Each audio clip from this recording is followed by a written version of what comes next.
Tabletopped will start after the following messages. Are you looking for something comfortable to wear and keep your brain warm while playing tabletop games? Daily Dose of Yarn makes handmade, customized beanies for all of your style and comfort needs. She can even help you with a custom beanie to represent your favorite character. Check out Daily Dose of Yarn on Instagram and Etsy to order your new favorite beanie today.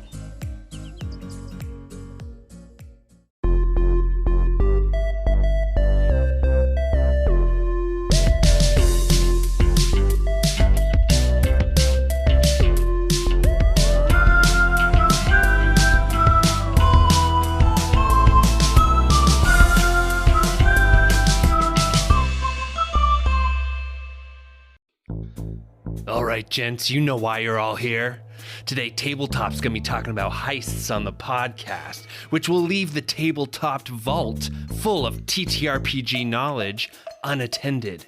You know me, I bet on my name, Nick Perrin, that we can crack that vault, which is why I have assembled all of you here. We all know each other, but the heist crew code says we have to identify ourselves. So who are you? I'm Daniel Off-Roading Faust. I've never met a road that can contain my fury. It's me, Old Man Franco. I've been in the game the longest, and I've swindled my way into more vaults than you can count. I'm Shade. Sorry. Are we breaking into our own vault? Yeah, I lost the key. Okay. I'm Shade, the key master. Sorry. Do we just need to get in? Because I do have reset codes. Oh, perfect. Okay, then let's just focus on the episode. Today we are talking about heists. So you guys, do you have any experience running heists? I just finished running a heist. How was it? It was really fun. All right, then we're wrapping up. This was a great episode. Fantastic. 5 stars on your review of choice. Yeah. Well, what about you, Daniel and Shade? Have you guys run heists before? Have I ever run a heist? I think I've run heist adjacent things. Sure. I've definitely used McGruffins.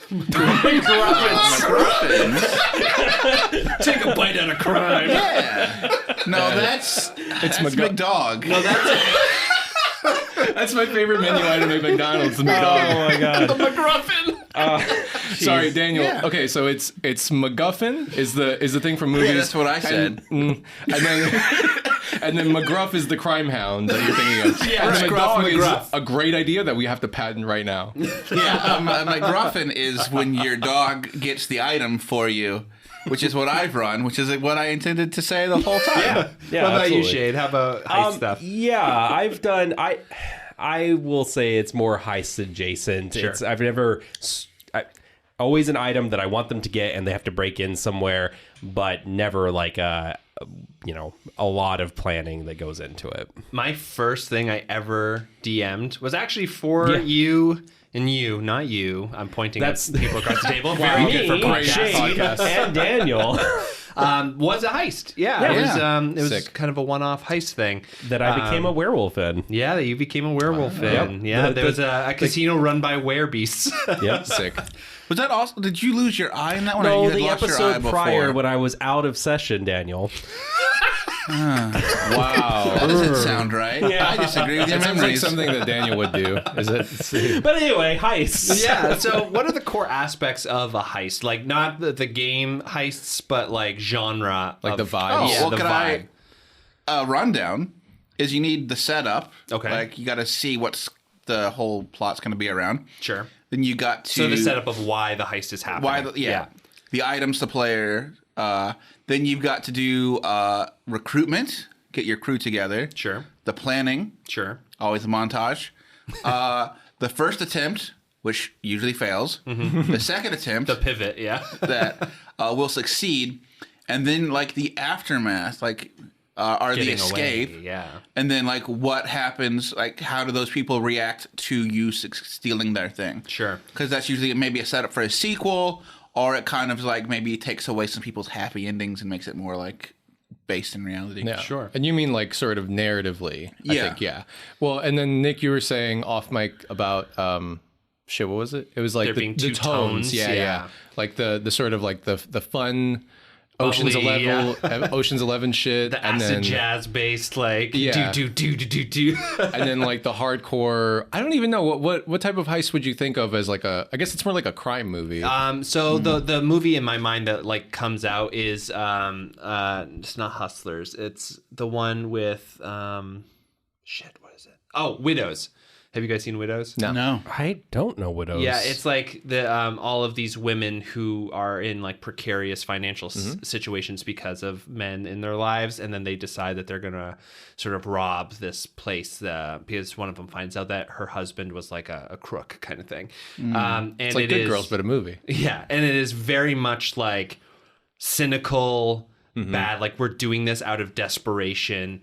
Like things are gritty and hard, and it's a very different tone from Ocean's 11. And I think that like for me, when I think of heist, it's either this is like the fun type of heist, and then there is the desperation heist or the cynical heist. Yeah. I also want to throw in there, Archer has a lot of fun heists. If you watch that cartoon series, they do a lot of high stakes but irreverent practice. And then also reading a book, because heists also come in books, Lady Elephants, which was about like the first all-female gang in London, which I think was not true to history, but more of like a fictional telling. Sure. But yeah, her whole heist was, how do I steal this to start my own life, which I think was like that high-stakes sort of feel, because it was like, as a woman, I don't really have any power in the city or society, so it's like, crime or nothing. Yeah. For the tone, I really feel like it's really based on why is the party doing this? Yeah. Is it to further like their goals or further aspirations, or is it out of desperation? Is it like fear-based or fun-based? Is a vampire forcing them to kidnap an archbishop, or else? So that is sort of I kind of agree, Daniel, of all of those steps of the heist. But what about Shade and Franco? Do you guys have anything to add to that basic sort of structure? I mean, not really. I think a general, because I don't know if you did say this, but in the general structure, narratively, the gathering of the crew. Recruitment, yeah. Okay, maybe you did say that. I do apologize. Okay. Yeah. Apologies. And I think It. I do, and It happens every time you speak. I just got to shut down. I'm like, him, it's not me to talking me right again. now. And I do think that as we kind of translate this into TTRPG games and like interactive fiction, the gathering of the crew feels like maybe the thing that happens either the quickest or the one that is the least amount of thought, because your characters are all coming in. They're all players, right? Unless your first adventure is a heist. Yeah, right. Yeah. It's just like the heist I ran was not their first adventure, so it was already like established crew. I think that's something that is kind of there. The sort of like the second plot or like the first plot that falls through, and then they have to like do a second thing instead. Like that doesn't always happen. Yeah. It did happen to happen in the one that I ran, which is very funny. But yeah, like translating it into a game, I think it's really tough. We talk about like the Matt Mercer effect a lot on the show sometimes. But it's like you don't need to replicate a heist movie. Yeah. Like you just want to give them sort of a thing to go get, right? Yeah. And also, like in our show notes, as we essentially wrote down, how do you translate the tone into a TTRPG? And I think that this is a great way to kind of get into that subject. That Franco, you and I were talking off mic a little bit about how to do this, and we sort of had not a schism, but we had like two separate like viewpoints where you were like, yeah, you don't need any set pieces. You just need to build like a clock essentially that is functioning. Like all the gears fit into each other, and then you like place the characters in, and then they can operate within all of the set things and figure out their way to their goal through the things that are already in motion. And when I kind of approach heist, I kind of usually build specific encounters for people to move through. But what about Daniel, Shade? What do you guys think about sort of when you are trying to translate heist into TTRPG? Like what does your mind go to? Yes, the first thing I would do is like, what's defending the item? And then I would focus more on the people who are involved. Who has stakes? Who wants it? Who wants to keep it? Who will pay for it? And let the players kind of play with the people and make their own plan up until you get like the dungeon part, which is the actual retrieving of the item. Yeah, I think that planning out scenes too much in a heist for a TTRPG might not always translate well. Yeah. Just because one of the things for heists, like we said, we might get that pivot. In a classical heist, there's the initial plan, and then there's the plan that actually works. Yeah. And you may not get that in a TTRPG. You may also get it multiple times because you don't have any control. It's a collaborative story. You don't have any control over what your player's going to do from a DM or a GM perspective. So not having too much rigidness there. What I would plan out for scenes are... This is, I like to overplan. Yeah. A heist is one of the things that I would overplan personally. And what I mean by that is specifically what happens if they do interact with this random guard. I want to have that kind of written out a little bit where I could slot it anywhere. So I'm leaning a little more towards that clockwork machine. I guess when I say I build scenes, I'm not so much talking about like building scenes that anybody will slot into whatever and like kind of railroad them out of what they want their plan to be. It's more like building different types of encounters that they might run into. Like when I was building the heist for you guys, I said, okay, in the like subterranean level of this place where the vault is hidden, or like a piece of the key to the vault, there was like a monster that essentially moved through shadows and could like pop up and attack you and then zip back into the shadows. And you had to traverse the room. And there was like certain ways, like different skill checks you could do to kind of improve your odds on that. But like, so I built that before you guys had made your plan. But if you guys had gone into that room with something that you had planned for, I would have accommodated it, right? Sure. So like, I'm not trying to, I'm not trying to railroad them, but your a DM's prep should be prompts, not rigid novelization. Which I think ultimately then you're both saying pretty the same similar, thing. Yeah. I think we're maybe just using different language. Yeah. I'm just looking at the script. So like the dials to turn, I think we were talking about, and this is from a module that I picked up that we'll be reviewing in the future episodes. Yeah, Kidnap the Archpriest by Skirples. So there's 4 dials to turn really. Time, I feel like if you don't put a countdown clock in a heist situation, you're gonna lose a lot of like, I don't know, tension that you could have. Urgency, yeah. So putting a time crunch on them. Information can be used as currency. Money, currency is also currency. And then opposition, the factions and competing interests, and also like guards and traps, like the shadow monster that you were talking about, Nick. Like all of these sort of like different levers that you can pull. And this is all before they even start planning. Yeah. Like this is sort of like how you set up like the different like things that are going on in the space that you want them to play in. And then when they're able to like case the joint, and like figure stuff out, then that's where they're like, they're spending their money on information, or they're like spending their money on items that'll be helpful or something like that. Or they're like going out and doing favors for people, or they're sort of playing different factions against each other, but they all have to do it within this amount of time or at this specific time. Yeah. Or, like there's different, like, if you're running a heist, you can do something like there's different checkpoints or like openings or whatever. Like there's a festival on this day, but the next day, like, that the archpriest is going to go to his garden or whatever. And then, you can repel it or something like that or whatever, like anything like that, where you just like set up situations where like they can be armed with that information.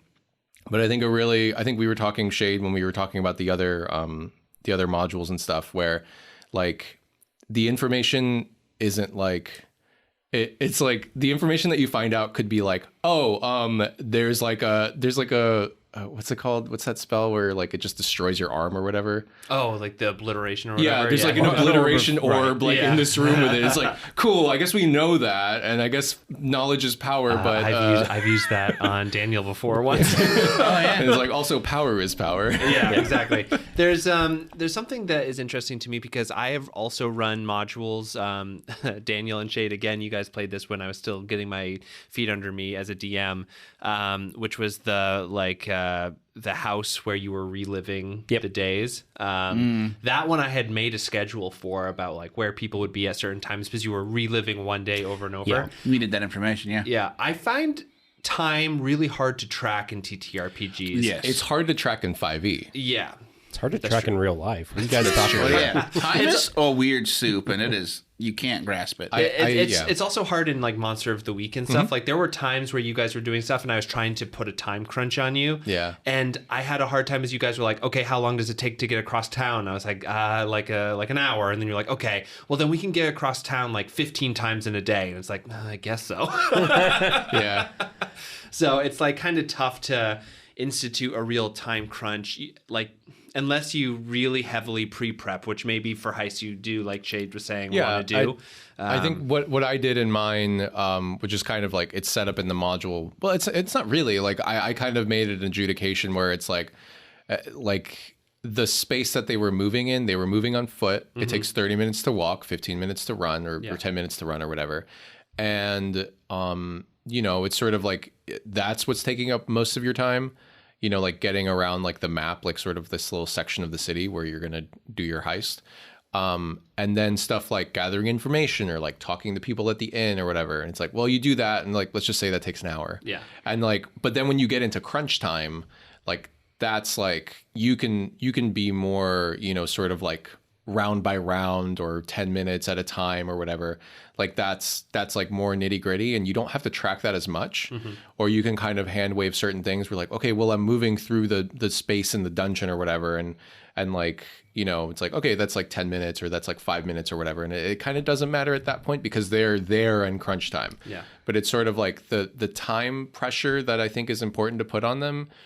It just depends on like how much information you're giving them up top. Yeah. And I think some modules tend to just hand you all the information. But if you're running a heist where like the information gathering is part of the quest, like I think that, counting time in hours and stuff, and then like having like, the gem is going to be moved at like on sundown on this day or whatever, like you need to know that that's your deadline, and that, the different opportunities that you have to steal it are kind of, that's before what the, that. Yes, before that is the constraint. And I'm going to chime in with a way to take the time crunch off the players, because if you're doing stuff and like you kind of want that urgency to be on the game, it's like, okay, well, we have to do this and this, and a lot of players might go, well, what if we forget or we miss out on doing something like that? A game all about heist, Blades in the Dark, they just forget, does that. But a way that you could give your players some like leniency is with a flashback mechanic. We're like, okay, well, we're going to flash back to when we actually did this, which I think in a lot of heist movies, you'll often see like, oh, how did you get this? And they go like, oh, well, and then boom, they do a flashback to this other thing that they totally had prepped for this very moment, which is a good mechanic to put into any heist, I think. Yeah, I mean, also that brings up another thing for heist that we talked about the plan that doesn't work and then the plan that does, but we also have in heist the plan that doesn't work, but it did work because it wasn't actually the plan that you saw, viewer. It was this other plan. So that's, I think, great for that flashback. Going off that too, in the OSR module that we will be reviewing, there is a really... It's not an OSR module, it's a system agnostic module. I am so sorry. But there is a little idea that he throws in there that I really like of during the prep time, being able to say, I want to buy an undisclosed package. And the amount of resources you put onto the package is what it can be when the players open it during the heist, which I think is so great and takes off some of that paralysis. Because I think the hardest thing to do during the heist is like during the prep side, players, in my experience, a lot of players will feel very reluctant to go into something that they don't feel 100% ready for. Yeah. And so I think, and like heist, but that's the fun of watching them run around with their heads cut off. But like the heist, I feel like is great because you're never going to be 100% ready for it, because you as the GM know that like, the banks are changing their timers or something, or whatever it is. The guard got fired for drinking, so it's a different guard and they prepped wrong, and so I think that having that mechanic of like the package gives them a lot of like, you have a get out of jail free card. How many resources do you want to invest in it? I think that's a great mechanic. So cool. Yeah. There's another thing in that module too, where I forgot what it was. It was something like that where, There's like suggestions, and I think the other modules the other one that we'll look at too also does this where it'll present you with like some ideas of like what they could do, like the different types of like smash and grabs that you could actually do, because I think that it's true, like it's hard to plan a heist. Like that's the game, you know, planning the heist and executing it, that's the game, right? And so like I think that it can be really difficult, and so like being able to kind of talk your players through that is good. I would also recommend for the time crunch, the planning part should be in real time. I think I did that, and that was to pretty good effect. Like it was like I just like started an hour timer, and I was like, okay, every hour that you guys are planning this in real time, like this is an hour that's happening in the game. So I want to talk a little bit about because I think those are fantastic dials to turn the time, information, money, and opposition.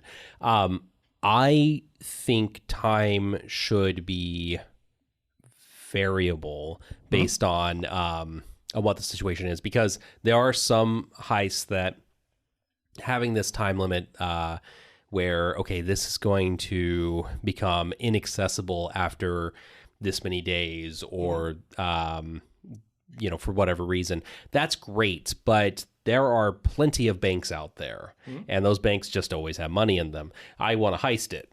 Cool. Yeah. That's a wider time. So the time now shifts into, okay, this is the ideal time to heist this bank, and it's off hours. That's now the time variable. I wonder how, like, is there a different, because like if you think about it, like dungeon delving, that's all just looting and stealing and shit, right? Like a bank robbery is just a bank robbery, but what makes a bank robbery a heist? I feel like the heist is really like the thing, right? Because like you can rob a bank, but like what are you stealing? I'm stealing a shit ton of cash. Like that's not like I'm gonna kidnap the archpriest. Like I can't go to a bank and get an archpriest. Do you know what I mean? Like when you're heisting something, you're heisting a thing. Like you're heisting not it could be like, oh, I'm heisting like, you know, this huge like you know, like I'm heisting like a giant gold bar that's worth like $1 million. Like sure, that's a train robbery movie is not a heist. Right. It's a train robbery. Hard disagree. I would also hard disagree. So this is the thing that I actually fall in interesting. between you two. So in that I think that like the bank like thing that you said is I would agree with Franco that you can go into any bank anytime and be like, all right, everyone get down. That doesn't feel like a heist to me. But if there was a bank where you're like, or a run of banks where you're like, I want to get in and out, and nobody will know that we were there. I mean, that's you know what I mean. Yeah, like, sure. feels... Like the sort of like the. I mean, like even if you do it that way, I'm what I'm still saying is like even if you did a bank robbery that way, where you're like sneaky and you're doing stuff. What I mean is that when you're heisting something special and unique. See, I would say that it's not always about what you're heisting; it's about who you're heisting from. Yeah. And how you are getting the correct object. and how you're getting the thing. Yeah. Like, which is the specific thing I think is what makes the heist stand out. There's a specificity. You're not stealing the MacGuffin. You're not the MacGuffin. You're not trying to steal $1 million. You're trying to steal Hank Seal Money's $1 million. Sure, yeah. Which is still a unique item. Yeah. Right.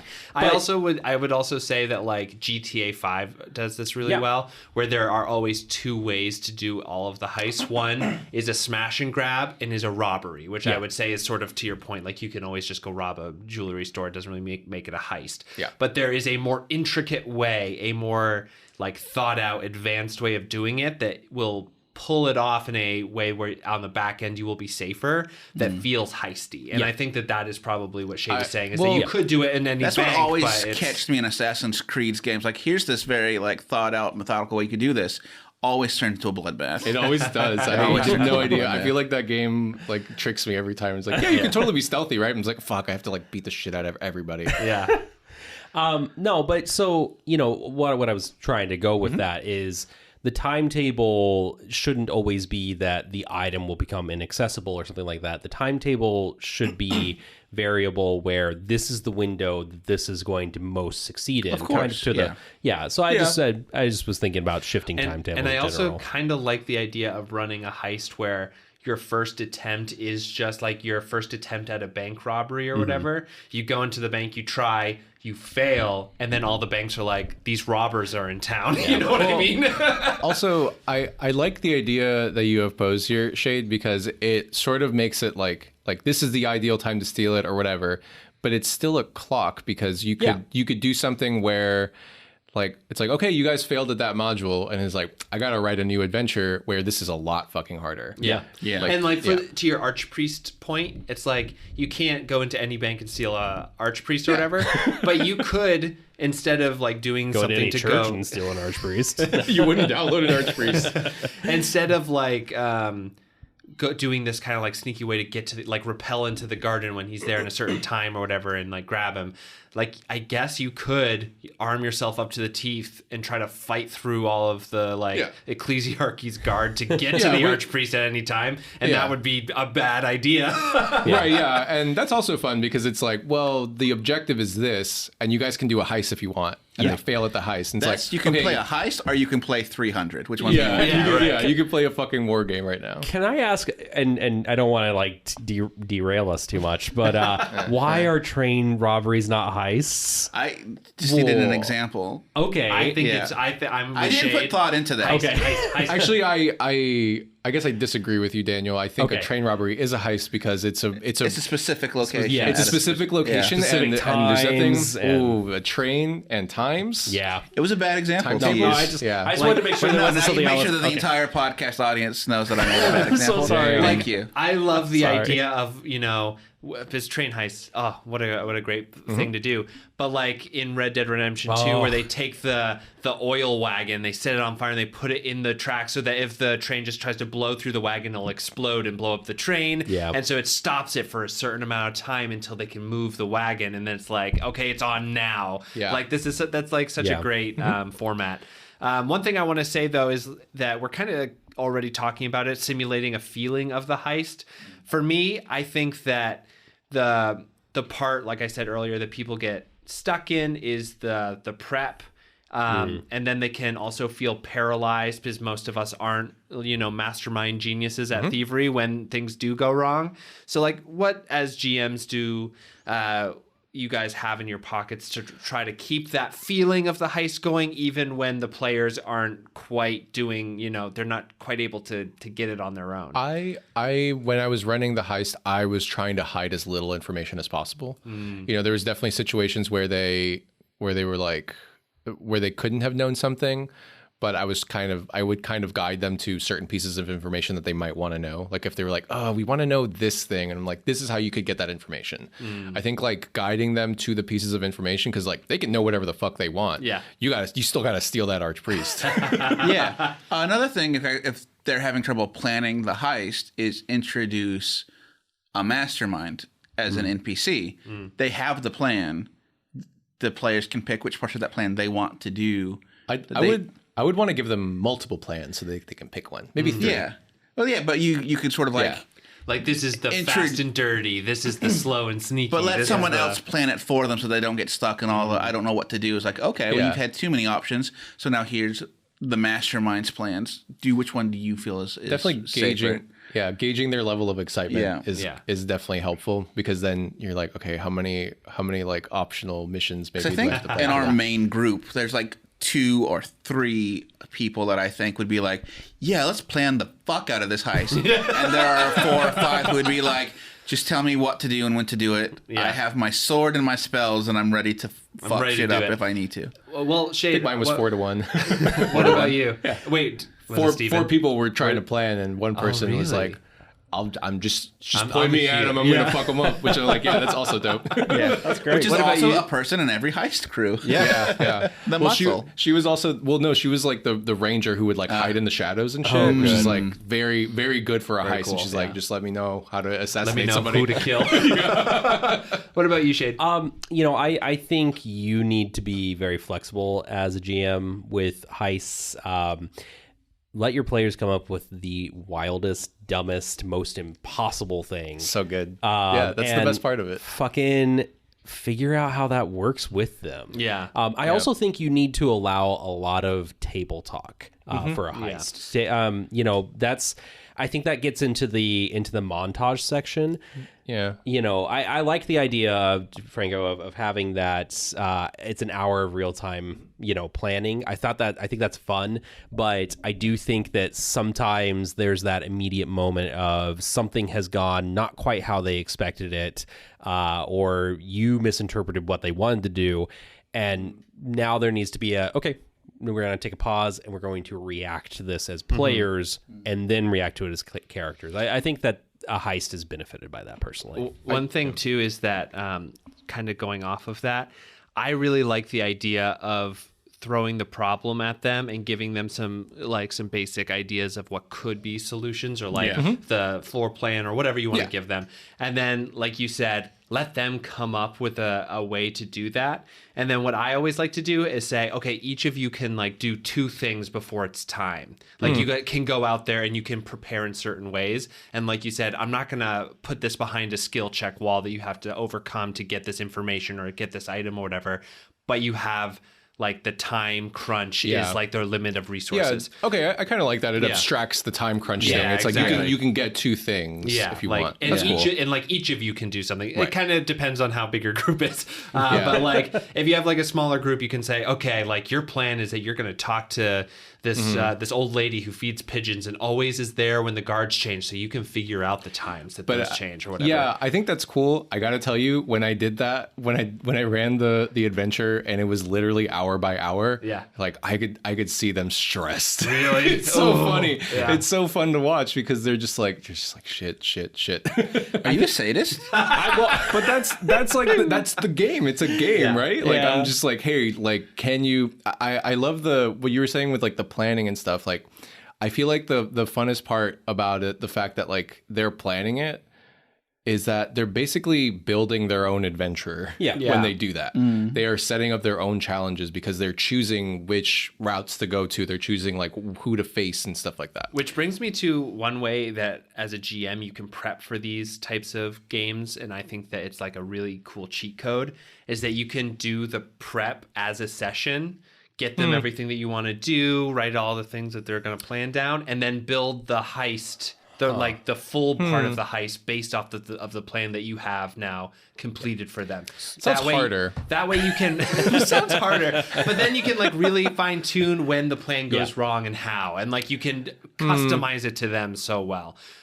It's, you know, well, on the flip side of that, when they got the archpriest, it was really clean. Was it satisfying for them too? Well, because it's like parts of their plans went catastrophically wrong. Just like that sentence. Catastrophically wrong. It was a catastrophe for some of those situations that they put themselves in. And the wins that they got were like they kidnapped him, they got him, and they were able to get out of the castle. And it's like, I don't know. I think it's just as important to let them succeed like triumphantly like that. Yeah. Where it's like if I did it that way, I don't know. Like I feel like I wouldn't want to do it that way because like I want to set up the situation for them. And if they just like succeed beyond my wildest dreams, then it's like, good job, you did it. Yeah. Good for you. Yeah. Yeah. I remember there was like a monster I set up in a dungeon, and I was like disappointed that I didn't get to use them, but they felt powerful as hell. Yeah. So I was like, great. And one of the things, sorry, Shannon, No, it's I good. keep You're good. jumping in, but when I did my first one with you guys, one of the ways that I was able to not punish, but like enforce their failures was not in the heist itself. It was afterwards when all of the people in the casino had caught their scent and was like, oh yeah, now like you said, the do they get away part of a heist movie, like that was its own thing where that's cool. Like they're in the forest running away with all this money, and then all of a sudden you hear a howl and they are surrounded by werewolves. You know what I mean? Great. I like this idea of having a session where they plan it and then you get the time between to actually write the heist. I do think that's a lot of fun. I would lean more personally towards, I think heists should be one session, and that's mostly for the player's benefit, and less for my own, because I can't count how many times, a week in between games. Let's say you're doing a bi-weekly game.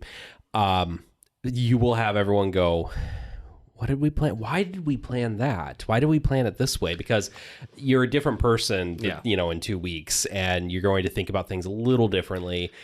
And you're going to look back on your work and go, oof, this was bad. That's super true. I also think, though, that at the end of the heists, like the prep heist session, you could have them write down, like, step 1, we do this with this information that we got. And they have the fun of, like, doing that montage of, like, Danny Ocean being like, first thing first, we get our, like, Mary Sue to go pull a razzle-dazzle or whatever, you know what I mean? Wow, you can really quote that movie. Yeah, that's right from the movie.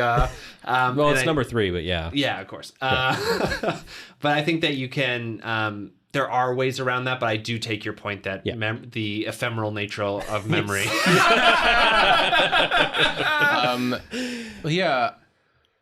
I don't know. I mean, I think they can take notes. I can take notes.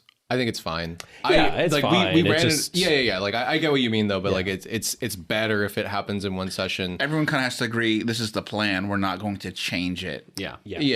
And it took 4 sessions to finish my heist when I did it. Let's move into the actual running of the heist. What kind of encounters do you like to have in your heist? And going back to what we were talking about, Franco, of like not building set pieces, but like you said, having like a floor plan or having like I had like that monster in that room that was going to interact a certain way. What kind of encounters do you build within heist to keep them dynamic and interesting?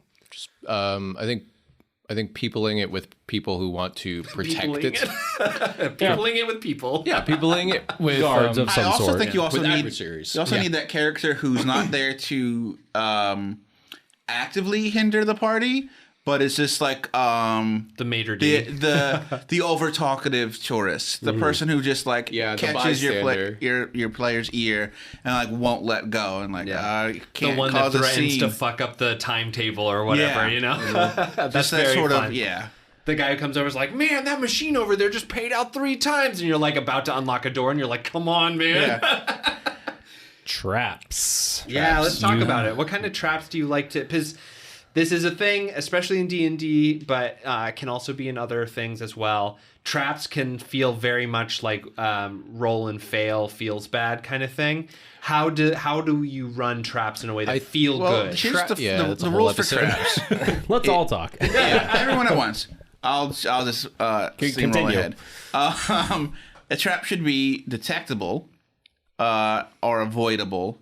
And if it can't be detectable or avoidable, it needs to be escapable. And then if it can't be escapable, it's kind of a bad trap. Yes, it's a bad trap. So I would say the first thing is like if you're going to have a trap, do a couple that maybe aren't detectable, but have a mechanism to get out of. Yeah. Cost time, cost a resource. And then put some traps like, okay, you can definitely see these traps are there. Yeah. So do you want to muscle through it or do you want to find another route last minute? Those would be some of the traps that I would think to throw out. I think traps should always be obvious. Yeah, because I think it's just like it's annoying, right? Like you don't want to. It's just like it doesn't something comes feel out very thematic if it's like, oh, I rolled low and then I just tripped a wire, the alarms are on and everything's bad. You know what I mean? Like for me, that doesn't feel very heist movie because you're supposed to be an expert at heists or whatever. Well, so we'll dive into this, but Wizards did release Keys from the Golden Vault, and they have some ways to deal with this, and I was very pleased to see it. They have really accessible skill checks that have, if you fail by 5, under 5, or if you succeed by over 5, kind of failed in success I do states. like the idea of a sliding scale of success and failure. That's interesting. Sure. And I think that that's important for a heist because failing to pick a lock, no big deal. Failing to pick a lock by 5, 10, that maybe sets off an alarm that triggers something. You've now broken your one set of thieves tools. Like that creates a complication. And I think that traps should really turn the dials. They should limit your time. They should change the information that you had. It's now change the scenery. It should burn some of that currency that you were going to earn, or it should up the opposition all of a sudden. Can I say something that I just kind of came up with? Might be a hot take. Controversial and brave. Yeah, exactly. I want to hear what you guys have to say about it. For this shit. When in a heist, I kind of just thought of it as like, I don't think that heists should have combat until they are totally ruined. Like the plan is gone. 100% actually. Yeah. And I kind of on board. Yeah, and I kind of feel like when you have guards or whatever, that like stuff like that, you should treat them as traps. Correct. Yeah. Yes. Okay, everything's a trap. There's a really great Runehammer video. He does index card RPG, and he just talks about everything is a trap, which I think is really fun. Yeah. I got to rewatch that video. But it's just like thinking about everything as a trap, and like a monster is also a trap, right? Like these guards are also traps. Like in the Archpriest module, there are no traps per se, but there are basically like Terminators walking around. And they are basically traps. Yeah.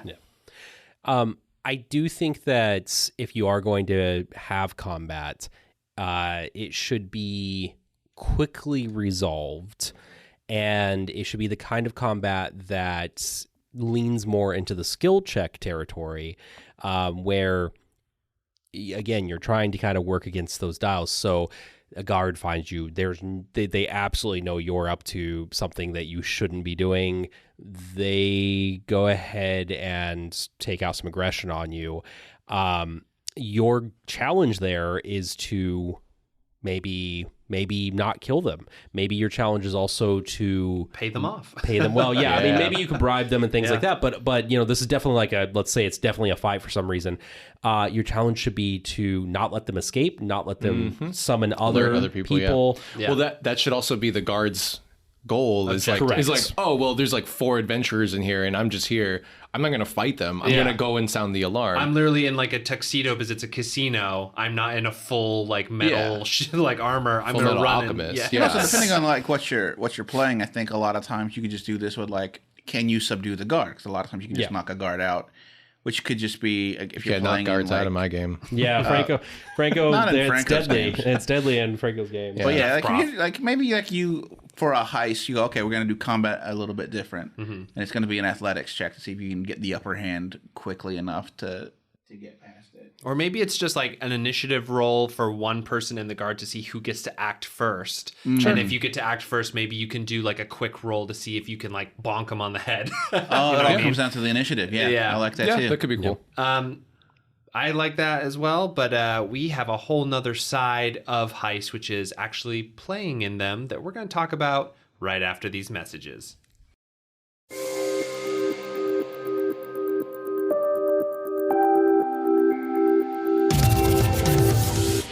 Hey, I'm Xavier, and I'm an old school Star Wars fan. And I'm Chris. I'm a brand new Star Wars fan. And we're the hosts of I'll Be Careful, You'll Be Dead, a podcast for fans, nerds, and even normal people too. Together, we're journeying through the Star Wars universe. The movies, the shows, the games, the novels, the comics, and everything in between. And we're talking about all of them from the perspective of 2 different Star Wars fans. I love Vader, and Chris loves Ahsoka. How does that affect our opinion of the past, the present, and the future of Star Wars? So check out I'll Be Careful, You'll Be Dead every Thursday anywhere you listen to podcasts.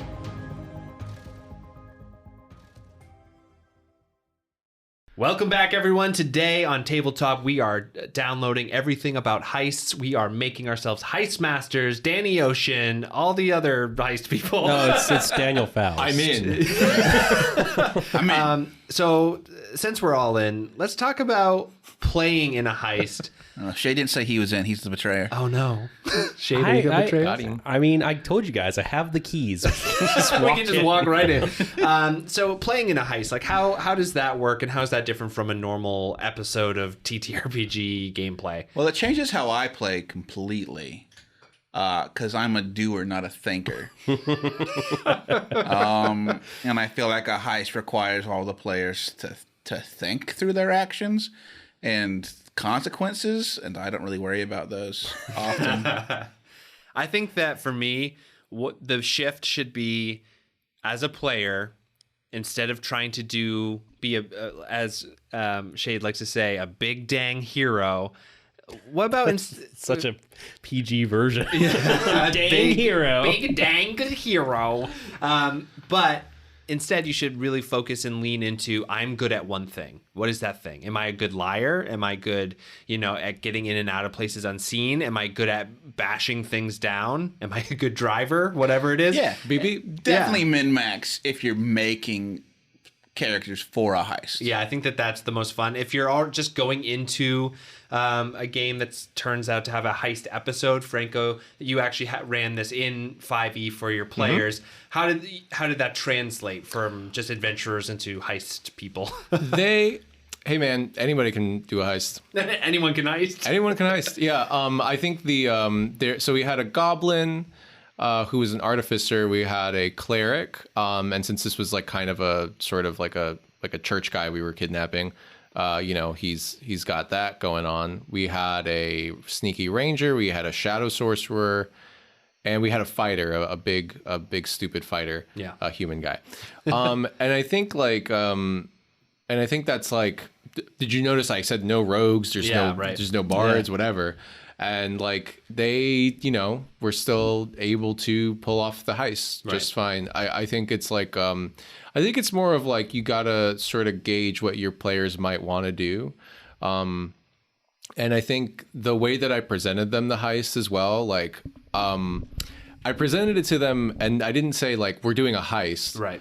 I said you have to kidnap the archpriest. Yeah, this vampire told them to kidnap the archpriest, and they were like, "Should we do this?" And then the guy who plays the fighter said, "Well, I really want to do a heist," and so it's like, "Great, this is good." That's like a good response, right? Yeah. Like I feel like it's hard to run a heist because not everybody wants to play in a heist. Yeah. Another thing I would say is that some players, like Daniel said, don't like to be the mastermind thinkers, and some people don't like to undo all these like traps or puzzles or whatever it is. And just don't do puzzles. and just like let them, like, as a player, I would go into that, and if I wasn't into the planning, be the guy or the gal or the toad or whatever you are, is just like, hey, I'm not the planner in this group. I'm going to be the one who, my toad skin like secretes acid, so I'm the perfect one to actually be at the vault to like start melting through the metal, and that's my piece, and like that is something that I'm going to hold on specialists. to. Yeah, and you can like your piece is planning how all of us get to these places. Right. You know what I mean? And that I would, as a player, really lean into. Not everyone has to be the Danny Ocean, nor should they, because then it's just going to get really muddled and really confused. Also, I just want to throw in another like great heist movie, Atlantis. Yeah. That's a. We've been talking movie. a lot about Danny Ocean. Ocean's 11. Like, let's talk about another ocean. Let's do another ocean. Pacific Ocean. Let's do Milo. So I want to kind of flip this on its head a little bit, because I do think as a player, you should be kind of thinking about, okay, what is my specialty? How am I going to fit into a heist? I think you should also be thinking about how you as a player are going to fuck this heist up. And you should lean into that as a player. I love so much when I'm a player leaning into the... I'm a big no butt person in improv stuff. I know that. I like to yes and, but I love leaning into the, we could go about this quietly, but I did just pick up a bomb. Or like, and one thing that reminds me of, and I think is a great way, is like not everyone should be trying to screw up the heist, because then it becomes wildly awful. But just know what your characters wildly awful. Yeah, it's just like, okay, everyone's gonna die, and that's fine. But there's also just keep in mind what your character's flaws are. Like if your character really loves gambling and is like has been resisting it, but then you're in a heist and someone's like, hey, how about just like one play of cards, and then you kind of have to, because you have to be at the table, and like the bouncer or whatever's like, you sit down or you leave, and then you sit down, but then you're like, ooh, I love gambling, and you don't want to leave again, and then it becomes the DM is just like, actually you're on a hot streak, and you're winning a shit ton of money. Like those things as a player you should lean into as well, and be like you said, kind of screw up or like throw a wrench in the plan of the heist. I know we're What if doing. while you're gambling, you win more money than the heist is going Hell to get you? yes. Could you imagine how good you would feel about that? Yeah. That might actually get me into gambling.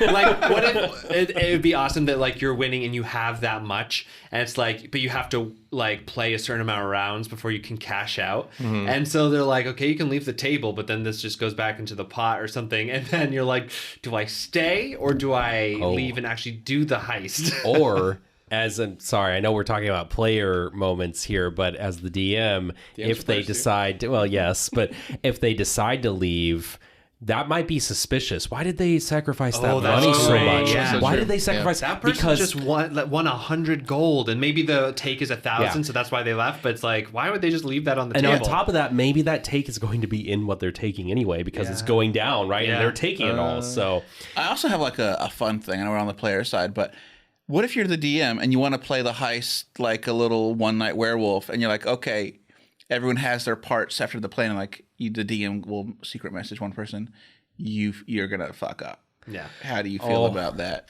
oh, I do love that idea. You're the saboteur. There's also an old game called Kane and Lynch Dead Men that had a online multiplayer mode, which was like you are all going in to do a heist, but the take is bigger if less people survive. Yeah. And so there was the moment of getting the heist done, but then during the exit, everyone started to be like, why is this person following me? Like, oh shit, like he's about to gun me down. And then there just becomes a gunfight. But also like an added twist was the police or whatever are on their way, and it's actually harder to get out with less people in your crew because you have less people to fight the police. So then it's like, do you want a bigger take and risk not getting out at all? This is a great one-shot idea. It's such a great like mechanic. So that is also a thing. Like, it's kind of interesting if you're doing a one shot. Maybe you just want to message someone and be like, "Hey, how do you feel about being the one who's like wants to get all the money, or is like an informant for the guard, or whatever it is, you know, like, and just test the waters. It doesn't have to happen, but A really funny thing to do too would be like when you give those messages out, everyone gets a message, and all the other messages say there's a rat. That's great. And then like everybody gets the same piece of paper, and you have to like look down at it at the same time, like in Resistance or Avalon or whatever it's called. And you're like looking down, and it's like, okay, everyone has to look at the card for X amount of minutes or whatever. That would be actually a really great way during the information gathering, if like everyone's going off to do stuff, and the information that they gather is, hey, like, I know you're like trying to break into the vault, but Can't wait for this. someone on your crew might be working for the guard, and then everyone's like, there's someone in this group that's gonna try to screw us But they over. also want the money. Still. This is Are we gonna? Yeah. We're gonna write another module. this is related but unrelated. One of the dumbest things I ever did, kind of like that from a DM perspective, was it was one of our in-between games for Corn or Daniel, where before you said, okay, we're not going to rotate DMs anymore. I had everyone come to this house, and it was the adult elder Ooblex thing. Oh, yeah. And I gave everyone a card that said, "You are not a slime. You are not a slime." Like, everyone had that card, but I wanted so no one was actually the slime. I just wanted to fuck with everyone. That's amazing. It was really dumb, but I enjoyed it. There's a mechanic too that like somebody who I played a game with recently did in a completely different sense, and it's definitely one I'm going to use in the way that he ran it, because I think it's a great idea. But essentially in his game, everyone was cursed by a wizard, and they were given a tea light, and they lit it and said, when that candle burns out, the curse activates and your character dies. Classic Green Ranger syndrome. Exactly. And so then what you could do is like light the candle or have the timer and say, when that timer is up, like guards are showing up. Like that's when the heist is done, kind of thing. Yeah, I think a timer is really great. Yeah. Before we kind of start wrapping up, what about lessons learned either as a player or as a GM? What do you not want to do? Don't be too rigid in your prep. Yeah. Yeah. Don't have a solution. Yes, never have a solution. Let them fail. I would say don't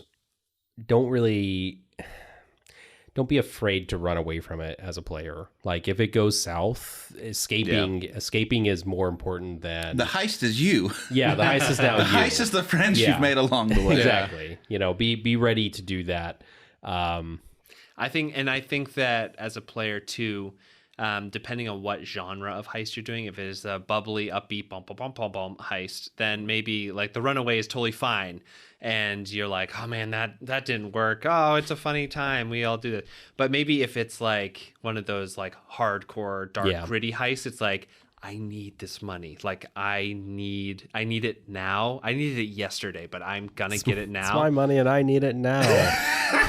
Granny Snake Eyes, I owe her a lot of money.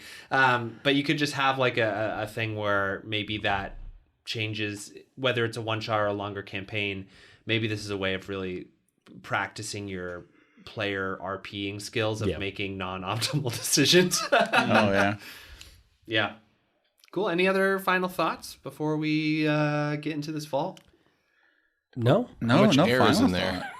Which one? How many hours of air is in that vault? Let's go. Oh yeah. Well, actually, Franco, I was gonna tell you. Could you just go step into the vault for a second? I think he's the bad guy. Gonna test the hinges on this vault door. No. All right, everyone. Thanks for coming and listening to us talk about heists. Also, Tabletop is a proud member of the Helios Network, a podcast network by normal people for normal people. You should check out some of the other shows on the network, like Swords and Unicorns, which is an actual play for children. It is so fun and cute and cool. Go check it out. And everyone, we are going to be spending pretty much like the next month going over different aspects of heists, whether it be module reviews, whether it be an under the bed themed for heist making, and of course this episode. So stay tuned for that. It's going to be a lot of fun. We're going to steal your time. We're going to steal your time. We're going to steal your hearts. All right, Heartbreakers, let's sign off. Goodbye. Goodbye. Bye. Crushed it.